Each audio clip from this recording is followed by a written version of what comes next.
나는 나의 방식으로 나의 소시민과 싸우자.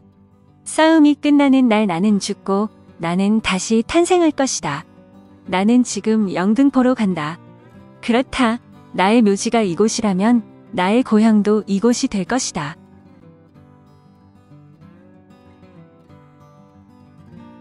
오늘 한국 명작의 산책은 해방 공간의 기회주의자를 접하는 사회주의자의 번뇌, 지아련의 도정입니다. 주인공인 석재는 사회주의자로 일제강점기에 적극적인 사회주의 독립투쟁을 전개하다 체포되어 6년이나 징역을 살고 나온 후 일선에서 물러나 있던 사람입니다. 기차를 타려고 정거장에 온 석재는 미리 차표를 사두었지만 2시간이나 일찍 온 것으로 쏠리는 시선에 멀쑥해서 밖으로 나왔습니다. 아카시아 나무 밑에 있는 낡은 벤치에 가털버덕 자리를 잡고 앉으니까 그제서 화끈하고 더위가 치쳐오르기 시작하는데 땀이 퍼붓는 듯 뚝뚝 떨어진다. 수건으로 훔쳤댔자 소용도 없겠고 이보다도 가만히 앉아있으니까 더 숨이 막혀서 무턱대고 일어나 서성거려 보기라도 해야 할 것 같았으나 그는 어대가 몹시 유린데요. 이도 후지부지 결단하지 못한 채 무섭게 느껴지는 더위와 한바탕 지극이 씨름을 하는 수밖에 도리가 없다. 목덜미가 욱신거리고 손바닥 발바닥이 모두 얼얼하고 야단이다. 읽고 그는 숨을 돌이키며 1시간도 미할 텐데 어쩐다고 거진 3시간이나 했지퍼 이 지경이냐고 생각을 하니 거반딱하기도 하고 우습기도 하다. 이런저런 생각에 잠겨있는 그의 머릿속엔 강과 기철이 나타나고 이어서 기철과 술을 먹던 날 밤이 떠올랐는데 술이 거나하게 취했을 무렵이었습니다. 석재는 오래 혼자 울적했던지라 친구를 만나니 좌우간 반가웠는데 광산을 한다고 돈을 잔뜩 갚고 내려온 기철에게 심사가 틀려 그런 것이 아니라 난생 처음 주정이라도 부려보고 싶었을 뿐이었습니다. 그는 취하였다. 친구도 취하여 이미 색시와 희롱을 하는 터이였으므로 아무도 이 얘기를 들어주는 사람은 없었으나 그는 중얼대듯 여전 말을 계속하는 것이었다. 건현 정월에 강이 왔을 때 상기도 사후부에 열이 계속된다고 거짓말을 했겠다. 1,000원 생긴다고 마늘 사려는 가면서 결국 강이 손을 잡고 다시 일을 시작하는 게 무서웠거든. 그렇지. 전처럼 어느 신문이 있어 영웅처럼 기사를 취급할 리도 없었고 이젠 한 번만 걸리게 되면 귀신도 모르게 죽는 판이었거든. 부박한 허영을 가진 자에게 이러한 주검은 개주검과 마찬가지일 테니까. 이 사람, 그는 소리를 버럭 질렀다. 그의 거짓말을 혼밥꼬지 듣고는 앓는 친구에게 세상 걱정까지 끼쳐 실로 미안하다는 듯이 바라다 보던 그때 강의 얼굴이 떠올랐던 것이다. 친구가 이리로 왔다. 그는 말을 계속하였다. 나는 말일세. 난 누구에게라도 좋아. 또 무엇사라도 좋고. 아무튼 나를 떠난 정성과 정열을 한번 바쳐보고 죽고 싶으이. 왜 나라고 세상에 놨다가 남 위해 좋은 일 한번 못하란 법이 있나? 이 정도면 주정이 아니라 원정이었는데 친구는 취한 친구를 위로하려고 했지만 그는 줄곧 외고집을 세웠고 친구는 그가 신경쇠약이며 결벽증이라며 소리를 내어 웃었습니다. 석재는 그 후로도 간혹 이날 밤에 주고받은 얘기가 생각나곤 했는데 돌이켜보면 쑥스러웠지만 취해서 속의 말을 다 못했을지언정 거짓말은 아니었습니다. 이번에 처가 쪽으로 피난 오는데도 염치 없는 놈이 자기 목숨과 계집, 자식 죽을까 난리라는 심리적 고민을 겪었는데 아내를 처가로 옮겨준 후 서울도 가까워 온 지 20일 만에 서울로 향하는 길이었습니다. 아름드리 소나무가 좌우로 갈러 선 산모랭이 길을 걸으려니 생각은 다시 그때 학생 사건으로 들어와 감옥에서 처음 알게 된 그 눈이 어글어글하고 몹시 순결한 인상을 주는 김이란 소년이 눈앞에 떠오르곤 한다. 문득 길이 협곡을 끼고 뻗어 올랐다. 영이라고 할 것까지는 못되나 앞으로 퍽 깔푸막진 고개를 연상케 하였다. 이따금 다람쥐들이 소곤소곤 장송을 타고 오르내리라 장난을 치기에 보니 곳곳에 나무를 찍어 송유를 받는 깡통이 달려있다. 워낙 나무들의 장대한 체구여 싱싱한 잎들이라 무슨 크게 살아있는 것이 불이한 고문에나 걸리운 것처럼 야릇하게 안타까운 감정을 가져오기도 한다. 적의 피라면 아프렸다. 이런저런 생각을 하면서 마냥 걷다 한가로운 자세로 담배를 허공을 향해 품다가 갑자기 그는 당황했는데 정거장에서부터 너무 멀리 왔던 것입니다. 장인이 역전 운송부에 부탁해 미리 차표를 사놓은 것인데 이렇게 되면 우선 뛰는 게 상책으로 그는 허둥지둥 담배를 문 채 일어나 정거장으로 왔습니다. 정거장에 온 석재는 운송부 앞으로 가서 장인이 일러준 사람을 찾으려 하는데 이상하게도 사람이 너무 많았고 흥분된 표정에 서고 앉은 사람들 속에 두어 사람은 테이블에 엎드린 채 말이 없었습니다. 그때 웬 소년 하나가 눈물을 뚝뚝 떨어뜨리며 밖으로 나왔는데 그가 소년을 잡자 소년은 힐끗 한번 쳐다보고는 휙 돌아서 저편으로 갔고 소년이 흥분했을 뿐 저기는 없음을 알고 뒤를 따라갔습니다. 소년은 이제 막 그가 앉아있던 벤치에 가 앉아서도 순식건 슬퍼하였다. 왜 그래 응? 왜? 보고 있는 동안 이 눈이 몹시 엉롱하고 빛깔이 흰 소년이 이상하게 정을 뜯기도 하였지만 그는 우정 더 다정한 목소리로 말을 건넜다. 소년은 구태여 그의 말을 대답할 의무에 설하기보다도 이젠 웬만큼 그만 울 때가 되었다는 듯이 덴노우 헤이카가 고상을 했어요. 하고는 쉽사리 머리를 들었다. 고상을 했다는 것은 항복을 했다는 말로 그는 가슴이 철썩하며 눈앞이 아찔했는데 항상 눈앞에 선연했던 것이지만 이렇게 빨리 올 수가 있냐는 수천 수백 매듭의 상념이 닥쳐왔습니다. 우리 조선도 독립이 된대요. 이제 막 아베 소도쿠가 말했대요. 소년은 부자연할 정도로 눈가에 웃음까지 띄우며 이번엔 말하는 것이었으나 그러나 벌써 별다른 새로운 감동이 오지는 않는다. 역시 조선 아이였구나 하는 사뭇 극적은 것을 느끼며 잠깐 그대로 멍청히 앉아있노라니 이번엔 괴이하게도 방금 목도한 소년의 슬픈 심정에 자꾸 궁금증이 가는 것이다. 그러나 막연하나마 이제 소년의 말에 무슨 형태로든 먼저 대답이 없이 이것을 물어볼 염치는 잠깐 없었던지 그대로 여전히 덤덤히 앉아있노라니 이번엔 차츰 소년 자신이 싱거워지는 모양이었다. 그도 그럴 것이 얼마나 병력 같은 소식을 전했기에 이처럼 심심할 수가 있단 말인가? 소년은 좀 이상한 눈으로 그를 바라보며 말을 건넸다. 기쁘잖아요? 그는 이 약간 짓궂은 웃음까지 띄우며 말을 묻는 소년이 금시로 나이 5살쯤 더 먹어 배는 것 같은 이러한 것을 느끼며 당황하게 말을 받았다. 왜? 기쁘지? 기쁘지 않고 너도 기쁘냐? 그러면요. 그럼 왜 울었어?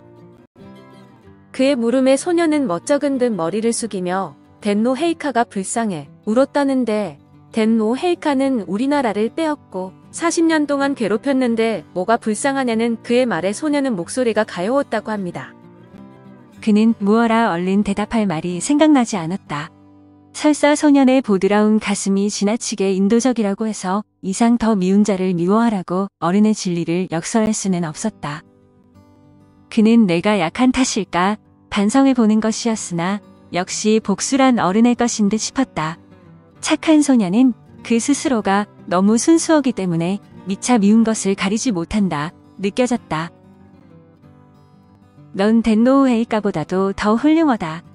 그는 소년의 머리를 쓰담고 일어섰다. 소년은 칭찬을 해주니까 좋은지.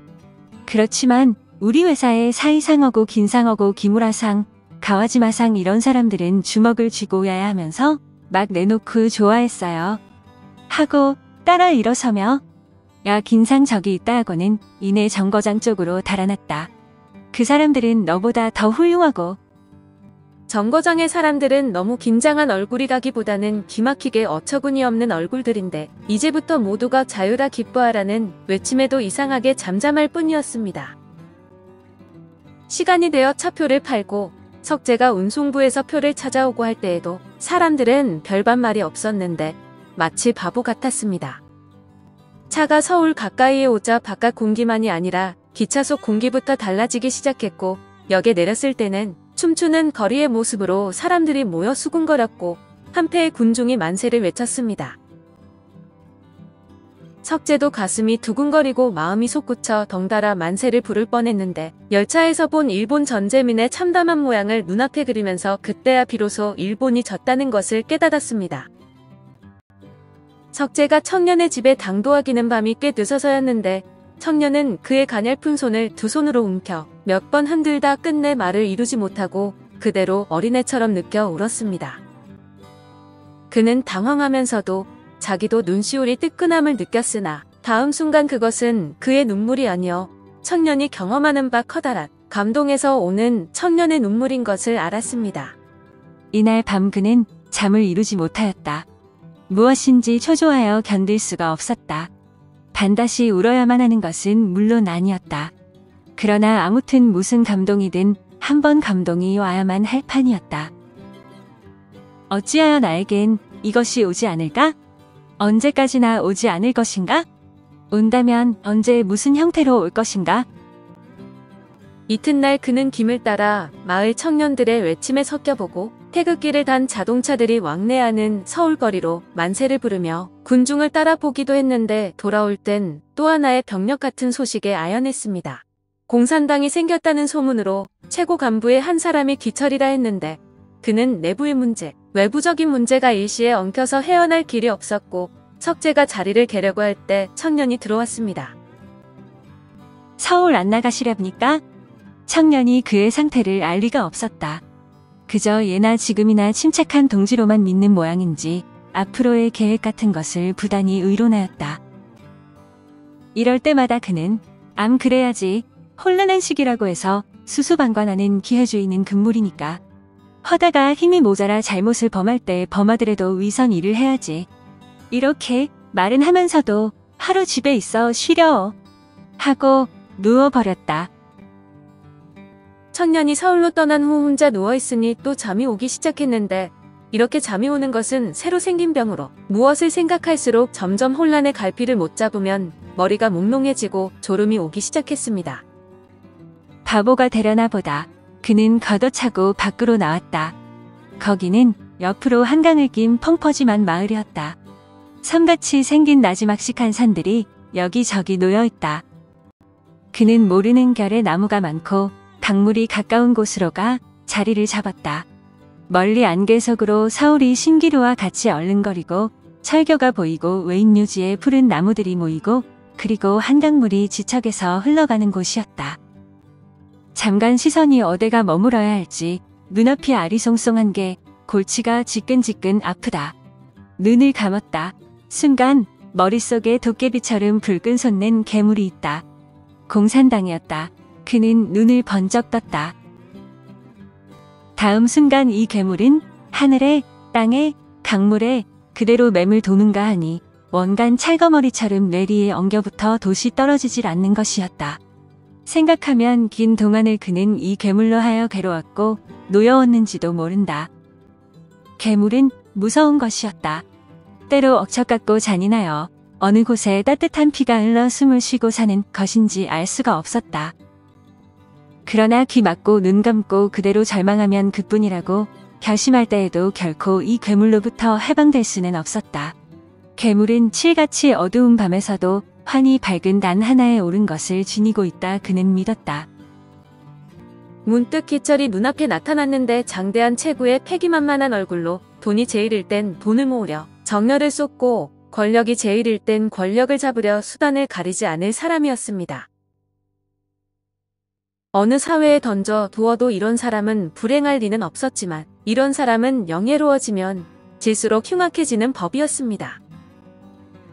옳다는 이 어디까지 정확한 보편적 진리는 나쁘다는 어디까지 애매한 윤리적인 가책과 더불어 오랜 동안 그에겐 크다란 한계의 고민이었던 것이다. 대체나 겉이 그렇게 충실하고야 속이 있을 리가 없고 속이 없는 사람이란 외곽이 화려하면 할수록 내부가 부패하는 법이었다. 목욕을 헌데도 비누하고 물쯤은 준비해야 하지 않는가? 다시 눈앞엔 다른 한패의 사람이 나타났는데 옹종한 주제의 소위그, 양심에 스스로 고민하는 척 뭉칫하며 살아온 석재 자신을 비롯한 사람들이었습니다. 이건 더 보기 민망했는데 비리비리하고 미식거려 바라다 볼 수가 없고 모두 큰 매로 종아리를 맞고도 남을 사람들로 이런 사람들이 모여 당을 만들었다는 것입니다. 그러나 다음 순간 그는 얼굴이 후끈 달아옴을 깨달았다. 조금 전 기철이 최고 간부라는데 앙앙하던 마음 속엔 그럼 내라도 될 수 있다 엄폐된 자기 감정이 숨어있지 않았던가? 그는 벌컥 팔을 빼고 앙천하여 들어놓고 말았다. 얼마가 지났는지 아이들 떠드는 소리에 눈을 떴다. 그런데 웬일일까? 하늘이 이마에 와 닿아 있다. 실로 청옥같이 푸르고 넓은 그것은 무한한 것이었다. 그러나 곧 그것은 하늘이 아니라 강물의 착각이었다. 순간 그는 이상한 흥분으로 하여 소리를 버럭 지르고 일어 앉았다. 비로소 조금 전 산빛 아래 누워 잠이 든 것을 깨닫는다. 어느 결에 석양이 되었는지 가을 같으다. 그는 다시 한번 크다랗게 소리를 질러본다. 이튿날 석재는 청년을 따라 일찌감치 집을 나섰는데 어제 꽤 어둑어둑해져서 산에서 내려왔더니 어느새 청년이 돌아와 대뜸 큰일이 났다고 했습니다. 이 얘기는 대략 방금 일본인 공장주의 부도덕한 의도로 생산물이 홍수처럼 거리로 쏟아졌고 흥분한 종업원과 일반 시민들이 파괴적인 방법으로 개인 이익만 도모해 공장 일대가 수라장이 되었다고 했습니다. 중앙에서 대책이 없습니까? 책상물림의 젊은이들이 몇 개인의 정렬로 활동하는 모양인데 너나 없이 노동자라면 그대로 우상화하는 경향이 있어나서 일에 두서를 잡지 못하더군요. 그래, 김은 어딜 관계하고 있는 중이요? 조일직물과 1, 2, 3철 공장인데 뭐보다도 기계를 뜯어 없애는 데는 참 딱해요. 대뜸 우리는 제국주의 치하에서 착취를 받았으니 얼마든지 먹어 좋다는 거거든요. 자기급이 승리를 헌때라야 말이지. 또 승리를 헌때라도 그렇게 먹는 게 아니고. 아무튼 큰일 났구려. 그러다간 노동자 출신의 부르주아 날이다. 석재가 막 1, 2, 3 철공장 정문을 들어설 때 민택이 반갑게 손을 잡았는데 이런 순간에 민택을 만나는 것이 눈물이 나도록 반가웠고 조금 후 두 사람은 공산당으로 가기 위해 서울로 가는 전차에 올랐습니다. 그가 전차에서 내려 공산당 층계를 오르기 시작하였을 때 좌우에 사람이 물 끓듯이 몰려오면서 김동무 하고 잡는 더운 손길이 있었습니다. 그는 이게 무엇이고 어느 것이 옳고 그른지 한동안 판단을 잃은 상태였고 웃는 얼굴들이 반가웠고 손길들이 따뜻할 뿐이었는데 복도를 지나 넓은 방에서 기철의 손을 잡았을 때에도 얼얼할 뿐이었습니다. 그를 잘 알고 있는 기철은 먼저 당을 조직하게 된 이후부터 자상히 설명을 하면서 자넨 어찌 생각할지 모르나 정치란 다르이 지하에나 해외에 있는 동무들을 제쳐두고 어떻게 함부로 당을 만드느냐고 할지 모르나 그러나 이 동무들은 아직 나타나지 않고 일은 해야 되겠고 어떡헌담 조직을 해야지. 이리하여 일할 토대를 닦고 집안을 만들어 놓는 것이 그 동무들을 위해서 우리들의 떳떳한 도리가 아니겠느냐 말일세. 하고 말을 끊었다. 어제까지 고루거각에서 별별 짓을 다 허댄 사람도 오늘 이 말 한마디만 쓰고 손을 잡고 보면 그만 피차간 1등 공산주의자가 되고 마는 판이니 대체 이 말의 조화 속을 알 길이 없다기보다도 10년 20년 몽땅 팽개쳤던 이 말을 이제 신주처럼 들고 나와 꼭 무슨 험집에 고약이나 붙이듯 철썩 올려붙이고는 용케도 냉큼냉큼 불러대는 그 염체나 배심은 도통 침향할 길이 없었다. 석재는 긴 말을 하기 싫어져 잘 알겠다고 대답했지만 사실 기철의 이야기는 옳은 말 같으면서도 하나도 옳지 않은 말이기도 했고 다랑간 기철이란 인간에 대한 어떤 불신과 염증이 헛 밀려왔습니다. 자네 바쁘지? 나 내일 또 들림세. 그는 끝내 자리를 일어서려 하였다. 그러나 기철은 황망히 그를 잡았다. 무슨 말인가? 안 되네. 자네 같은 사람이 이렇거면 당이 누구와 손을 잡고 일을 한단 말인가? 순간 그는 가슴이 찌르르 하였다. 생각하면 그동안 부끄러운 세월을 보냈기는 쟤나 내나 매한가지였다. 가사 살인도 모를 하고 야간 도주를 한데도 같이 하고 같이 죽을 일이었다. 뿐만 아니라 이제 기철이 당의 중요 인물일진데 기철을 비난하는 것은 곧 당의 비난이 되는 것이었다. 그는 조직부의 자리를 비워두었다며 거듭 붙잡는 것을 가진 말로 다 물리친 후 우선 이 땅 수속만 밟아놓기로 하였는데 주소와 이름과 직업을 쓴 후 계급을 쓸 차례에 잠시 망설였습니다. 투사도 아니요. 혁명가는 더욱 아니었고 공산주의자, 사회주의자, 운동자 모두 맞지 않는 이름들이다. 마침내 속부르주아라고 쓰고는 황급히 밖으로 나왔습니다. 노량진행 전차를 타고 선노라니 무엇인지 입속에서 뱅뱅 도는 맴쟁이가 있다. 자세히 알아보니 별것이 아니라 고대 막조 이후에 쓰고 나온 속보르조아라는 말이다. 그는 6년 징역을 받은 적이 있는 과거의 당원인 자신에 대하여 무슨 보복이나 하듯 일종의 잔인한 심사로 무심코 피식이 고소를 하는 참인데 대체나 신기한 말이다. 과시 탐복할 정도로 적절한 말이다. 지금까지 그는 그 자신을 들어 뭐니 해왔어도 이렇게 몰아 단도대에 올려놓고 대바람에 목을 댕금 칠 용기는 없었던 것이다. 그러나 이제 막 피식이 고소할 순간까지도 차마 믿지 못한 이 심판 아래 이제 그는 고시란히 항복하는 것이었다. 다음 순간 그는 몸이 허전하도록 마음의 후련함을 깨닫는다. 통쾌하였다. 그러나 이와 동시에 무엇인지 하나 가슴 우에 외쳐 소생하는 것이었다. 드디어 그는 전우를 잃고 저도 모를 소리를 정신없이 중얼거렸다. 나는 나의 방식으로 나의 소시민과 싸우자. 싸움이 끝나는 날 나는 죽고 나는 다시 탄생할 것이다. 나는 지금 영등포로 간다. 그렇다. 나의 묘지가 이곳이라면 나의 고향도 이곳이 될 것이다. 벼랑간 허탈증이 나도록 전차가 느리다. 그는 환 이뚫어진 영등포로 가는 대한길을 두 활개를 치고 뛰고 싶은 충동에 가만히 눈을 감으며 침대에 기대어 섰다. 도정. 간단한 줄거리의 도정은 해방 공간 곳곳에서 권모술수가 횡행하고 심지어 사회주의자들의 핵심부에까지 파고 들어오는 현실과 이에 맞서 고민하는 양심적 지식인의 초상입니다. 뿐만 아니라 한 걸음 더 나아가 이 작품에 그려진 석재의 고민은 해방 공간이라는 한정된 시점에만 그치지 않아 조직의 규율과 개인적 양심 사이의 갈등으로 괴로워하는 것입니다. 사람이 있는 곳이라면 어느 시대를 막론하고 적용될 수 있는 보편적 전형의 면모를 갖추고 있는데 입당 원서에 소부르주아라고 써놓고 자신 속 소시민성과 싸울 것을 다짐하는 장면은 인상적입니다. 작품은 지하련의 해방전 작품들에 나타났던 심리탐구의 노선을 이어받으면서 지식인과 사회의 문제에 대한 통찰을 결합시킨 결과로 이루어진 산물이라고 할 수 있습니다.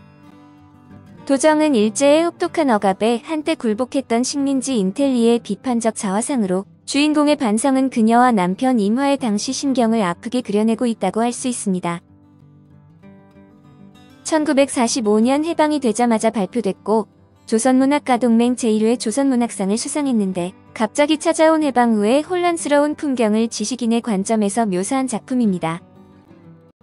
해방 직후 국내에서 일어나기 시작한 민주주의 운동에 있어서 양심의 문제를 취급한 거에 유일한 작품으로 소시민의 음영을 감지하는 예민한 감각이 뛰어난 작품이라는 평가를 받고 있습니다. 지하련. 지하련은 본명이 이현욱으로 경상남도 거창에서 출생했고 마산에서 성장했는데 몇천석 쌀 농사를 하는 부유한 집안 환경 속에서 여성으로는 드물게 일본 유학을 다녀왔습니다.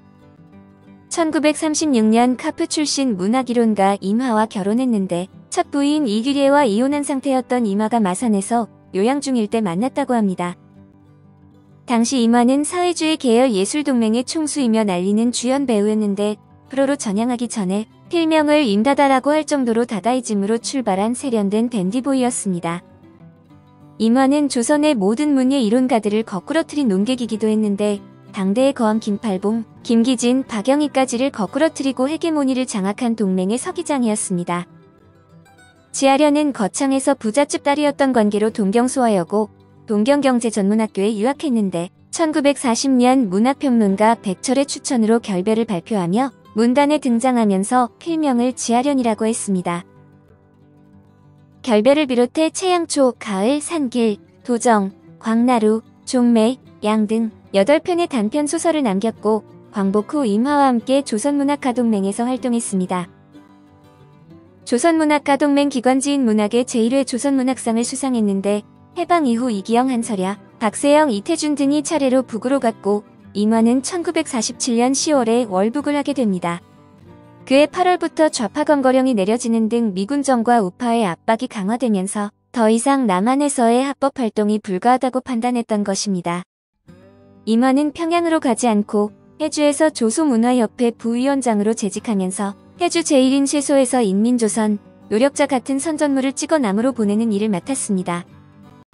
그가 사라진 남쪽에서는 그가 가사를 쓰고 김순남이 작곡한 인민항쟁가가 남녀노소를 불문하고 유행가처럼 퍼져나갔는데 조선부녀 총동맹에서 활동하던 지아련도 두 아이를 데리고 월북을 합니다. 이마와 지아련의 월북으로 남한에 남았던 그들 집안은 완전히 붕괴되었는데 1950년 전쟁이 터지고 6월 말에 이마는 서울에 내려와 다시 조선문화총동맹을 조직하고 부위원장을 맡았습니다. 지아련은 한국 전쟁 발바로 만주에 피난처 머물고 있었는데 1953년 박헌영 계열이 몰락하면서 이마가 미제의 간첩 혐의로 숙청 후 처형당하게 됩니다. 이마는 낙동강 전선에서 종군하다 후퇴하는 인민군을 따라 다시 북으로 돌아갔는데 이때 중년의 이마는 20살이 되었을 그의 첫 딸 혜란을 그리는 너 어느 곳에 있느냐를 썼습니다. 또한 바람이여 전하라, 흰 눈을 붉게 물들인 나의 피 위의 등을 시집으로 펴냈는데 이들 작품이 전사들을 모욕하고 염전사상을 고취시켰다는 비판을 받으면서 숙청의 도화선이 되었습니다. 아직도 이마를 가려 귀민머리, 수줍어 얼굴을 붉히던 너는 지금 이 바람 찬 눈보라 속에 무엇을 생각하여 어느 곳에 있느냐? 가슴이 종이처럼 얇아 항상 마음 아프던 엄마를 생각하며 해 저무는 들길에 섰느냐? 그렇지 않으면 아침마다 손길 잡고 문을 나서던 너의 어린 동생과 모란꽃 향그럽던 우리 고향집과 이야기 소리 귀에 쟁쟁한 그리운 동무들을 생각하여 어느 먼 곳을 바라보고 있느냐? 사랑하는 나의 아이야.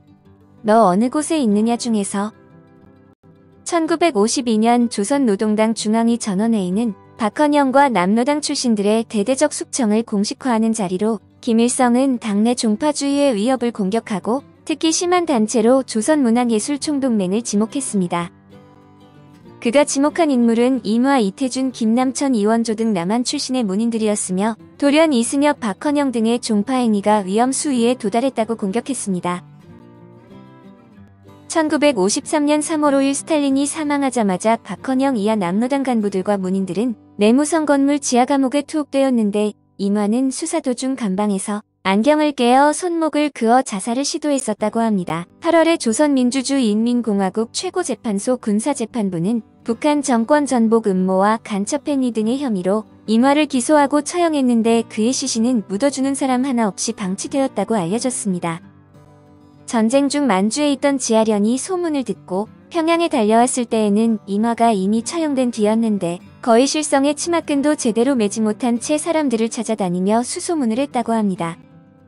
그러다 내무서원에게 붙들려 자강도 희천 부근의 교화소에 격리 수용되었다. 1960년 초에 병사했다고 전해지는데 생전에 80편의 시와 200편의 평론을 쓴 이마의 흔적들은 남과 북에서 말살되었습니다. 그녀의 작품들은 글의 흐름이 섬세하고 예리한 것으로 평가받는데 도정으로 최초의 조선문학상을 수상했는데 지아련은 최정희, 이선희, 모윤숙, 노천명 같은 여성 문인들의 파편 속에 드러나 있습니다. 이를테면 시인 서정주가 이마 지아련의 회기동집을 드나들었고 그녀의 글이 남편 이마보다 나았다고 회고할 정도로 그녀를 연모했다는데 친일파인 서정주, 모윤숙 등이 좋아했다니 아이러니하네요. 때로 나는 이제까지 내가 인생에서 경험한 그 모든 것이 원래부터 겪어야 하게끔 미리 예정되어 있었다고 생각합니다. 그래서 나는 그대를 사랑하고 또 그대에게서 사랑을 받을 준비를 할 수 있었던 것입니다. 컨스턴스 L. 렌텔 예정된 시간